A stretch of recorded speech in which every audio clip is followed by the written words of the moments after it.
Anh Lưu, chúng tôi tìm thấy rồi. Chúng tôi tìm thấy cây linh chi không biết bao nhiêu năm tuổi. Gì? Linh chi để tôi xem. Trên mặt lộ ra vẻ ngạc nhiên. Cây linh chi này ít nhất là trên 50 năm tuổi. Rốt cuộc có đạt đến trăm năm không? Kinh nghiệm của tôi cũng tạm thời không nhìn ra được. Linh chi này là ai hái? Linh chi là do tiểu binh phát hiện. Ba người chúng tôi cùng nhau phát hiện ra. Cùng nhau hái ra. Vậy linh chi mà ba người các bạn cùng nhau hái, các bạn định bán bao nhiêu? Luca, cây này với chúng tôi không biết giá trị. Chúng tôi chỉ tình cờ nhìn thấy nó được hái thôi. Bạn có thể lấy nó. Còn bán tiền gì nữa? Huy Tử và Tiểu Binh bọn họ cũng đều gật đầu. Tôi có thể cho họ cơ hội hái rau dại bán tiền. Họ đã biết ơn rồi. Vậy thì không được, linh chi này là công sức của các bạn. Vậy đi, linh chi này tôi mua với giá 3.000 tệ. Ba người lính nhỏ nghe thấy lời này sao? Biểu cảm đều là 1 cân 3.000 tệ để mua linh chi của chúng tôi. Anh Lưu, anh không đùa à? Như vậy là quá nhiều rồi. 3.000 đồng trong thời đại này không phải là một con số nhỏ. Gia đình nông thôn bình thường một năm mới kiếm được nhiều như vậy.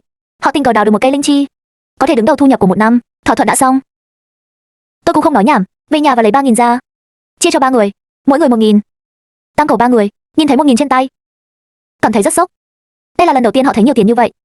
Đi theo Luca, thật sự có thể phát tài. Tất cả đều cất tiền đi, đừng làm mất nó. Luca, nhân sâm hoàng dã trăm năm chúng ta còn tìm không? Xem nếu bạn có thể tìm thấy, tôi vẫn sẽ mua giá cao. Linh chi này không biết Liễu Anh có muốn không, cho nên phải tìm thêm một cây nhân sâm nữa, an toàn hơn một chút. Loại dược liệu quý hiếm này đã nhiều năm trong thành phố rất hiếm. Tăng cầu 3 người nghe thấy lời tôi nói, giống như đánh máu gà vậy, quay người lại chạy lên núi. Lưu Trang, bạn đã chi rất nhiều tiền để mua linh chi và nhân sâm. Có công dụng gì không? Hữu dụng có ích lớn. Tôi có thể kiếm tiền xây nhà trước ngày cưới. Dựa vào nó, Tiết, tôi còn phải đến Quận Lỵ một chuyến nữa. Đi trước, sau khi trở về Quận Lỵ, tôi đi thẳng đến quán trà tốt lành. Em trai, bạn đến rồi, vẫn chưa ăn trưa phải không? Chị gái mời bạn ăn tối. Rất nhanh chúng tôi đến một phòng riêng, đã đặt 4 hoặc 5 món. Chị Liễu, chỉ là một món cơm nhỏ thôi. Bạn quá lịch sự. Em trai, đừng coi thường bản thân. Giải quyết đi, bạn là người làm việc lớn. Cảm nhận được lòng tốt trong lời nói của Liễu Hành, trái tim tôi ấm áp. Chúng ta vừa ăn vừa nói chuyện, Đông Tây Nam Bắc, kinh tế thời sự nói về mọi thứ. Rốt cuộc tôi là người được tái sinh từ năm 20, nhiều ý tưởng sáng tạo của thế hệ sau. Tôi càng nói càng hăng. Liễu Anh nhìn tôi ánh mắt đều là. Mặc dù cô ấy ngoài 30 tuổi, nhưng mấy năm nay bận rộn kiếm tiền, bên cạnh còn không có một người yêu thương. Điều này không khỏi để cho cô không dao động, hơi đau nhói. Em trai, em là người đàn ông sáng suốt nhất mà tôi từng gặp. Sau này nhất định sẽ nổi tiếng. Bạn có thích ai chưa? Chị ơi, em có hôn thê rồi. Ngày cưới là ngày 25 tháng sau. Đến lúc đó người nhất định phải đến uống rượu mừng. Có hôn thê rồi. Trong mắt Liễu Anh hiện lên một chút thất vọng, nhưng nhanh chóng trở lại bình thường. Em trai, không biết cô gái nào may mắn như vậy cưới bạn. Yên tâm, đến lúc đó chị nhất định sẽ đi. Nhận một phong bì màu đỏ dày. Chị Lưu, tôi có một thứ ở đây không biết bạn có nói hay không. Đây là linh chi. Linh chi này tôi chỉ có thể nhìn thấy là hơn 50 năm tuổi, nhưng cụ thể bao nhiêu năm tôi cũng không dám chắc. Bạn là người mở quán trà, đã thấy nhiều, trân trọng nguyên liệu chế độ ăn uống. Bạn có mắt nhìn hàng. Liễu Anh cẩn thận tiếp nhận linh chi, cẩn thận xem một lúc sau, kết luận rằng khi linh chi này khoảng 65 năm tuổi, cũng coi như là dược liệu hiếm có. Chị Liễu, nhân sâm bạn muốn, tôi vẫn chưa tìm thấy. Bạn có nhận linh chi hơn 60 năm này không? Tất nhiên rồi. Mặc dù không tìm thấy nhân sâm, nhưng linh chi năm 65 cũng là quý hiếm, có thể lấy tặng cho người lớn tuổi đó. Em trai, linh chi này bạn định bán bao nhiêu tiền? Chị cho em một cái giá là được. Làm em trai không bao giờ trả giá. Linh chi 65 năm này, giá mua trên thị trường khoảng 20.000, nhưng có giá không có trên thị trường, rất khó tìm. Tôi mua với bạn với giá 30.000 thì sao? Được, nghe chị Liễu đi. Cho tôi để người ta rút tiền đi. Chị Liễu, tôi không dám mang theo nhiều tiền mặt như vậy. Bạn gửi vào thẻ ngân hàng của tôi đi. Rồi, sau khi tôi báo thẻ ngân hàng của mình cho Liễu Anh, chẳng bao lâu nữa sẽ có tiền trong tài khoản. Trân trọng đưa cho Liễu Anh, em trai. Tiền đã được gửi đi rồi. Hóa đơn này bạn cất đi. Tôi gật đầu đồng ý. Ngay lúc này, cửa phòng nhỏ bị gõ. Một người đàn ông trung niên từ bên ngoài đi vào. Long hiếu thảo hào phóng, bà chủ Liễu, thì ra anh ở đây với khách. Tôi nói sao ở đâu cũng không tìm thấy cô uống rượu. Ông chủ Trung Long biết tôi đang ở với khách mà đã xông vào. Bạn làm em trai tôi sợ đấy. Xin lỗi. Toàn bộ quận Phượng Hoàng cũng của ông chủ lâu không tệ, có thể uống cùng tôi. Bây giờ tôi uống quá nhiều. Đột ngột đi vào cửa, tôi tự phạt mình 3 ly. Tôi không khỏi nhìn về phía Trương Long, trong đầu hiện lên một hồi ức. Trương Long hào phóng, thường chi tiền giúp đỡ sinh viên nghèo, chăm sóc người già, tặng tiền sửa chữa trường học. Danh nhân nổi tiếng ở quận vào những năm 90. Nhà từ thiện chủ yếu kinh doanh thép phế liệu. Chỉ tiếc kết cục thê thảm. Sau một thời gian sẽ kết thúc như tôi. Kết cục này lầu tự tử. Tiểu huynh đệ phạt rượu để uống. Chúng ta kết bạn nhé. Ông chủ này thật hào phóng, cũng không hỏi tôi là ai. Bạn muốn kết bạn với tôi, xem ra đúng là một người có trái tim ấm áp. Một nhà từ thiện như vậy, nếu doanh nhân này lầu tự tử như vậy, thật đáng tiếc. Đại ca Trung Long, gần đây bạn có nhận được một lô thép phế liệu không? Sẵn sàng. Sao anh biết? Đại ca Trung Long, nếu bạn có thể tin tưởng tôi, Lô thép phế liệu này tốt nhất đừng vội bán.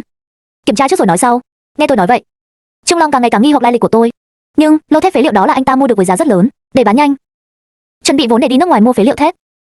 Bởi vì anh ấy có một người bạn cũ tìm thấy một lô thép phế liệu giá rẻ ở nước ngoài, miễn là có thể gây quỹ, chuyển lô thép phế liệu đó về mua, tài sản của anh ta ít nhất có thể tăng gấp đôi. Lưu Đại Trang huynh đệ, hôm nay khi chúng tôi ra khỏi nhà, đừng nói chuyện kinh doanh. Uống nào. Trương Long cười, rõ ràng là không chú ý nhiều đến lời nói của tôi. Uống thôi, tôi còn chút việc phải đi trước. Đại ca Trương Long, nhớ lời tôi, đừng vội bán lô thép phế liệu đó. Kiểm tra trước đi, hoàn toàn có lợi cho bạn. Nhớ năm đó, Trương Long chỉ vì mua lô thép này, bị cuốn vào một câu trả lời ăn cắp, khiến hắn bị trầm cảm và cuối cùng tự tử. Bà chủ Liễu, anh Lưu Đại Trang đến từ đâu? Hắn là một người có năng lực, nếu cho anh ta vài năm, không khó để vượt qua chúng tôi. Đây là linh chi của năm trước, cô sẽ đưa nó cho người trong quận. Đúng vậy, linh chi này là hắn tìm cho tôi. Chỉ mất 2 ngày. Bà chủ Liễu vẫn là bạn có phúc khí. Có thể tìm được người có năng lực như vậy để giúp bạn và tôi không? Có may mắn như vậy? Không may mắn. Chắc là cô gái đã đính hôn với Lưu Đại Trang. Kết hôn với người đàn ông có năng lực như vậy, đời này sợ chết cũng không cần lo lắng về tiền bạc nữa. Khi tôi về nhà, đã là 4 giờ chiều rồi. Trong sân nhà Lưu có đầy đủ các nhà dân làng. Trước mặt mỗi người đều để một túi rau dại, cho tôi quay lại cân. Sau khi cân, phát hiện rau dại của mỗi nhà đều khoảng 23 cân.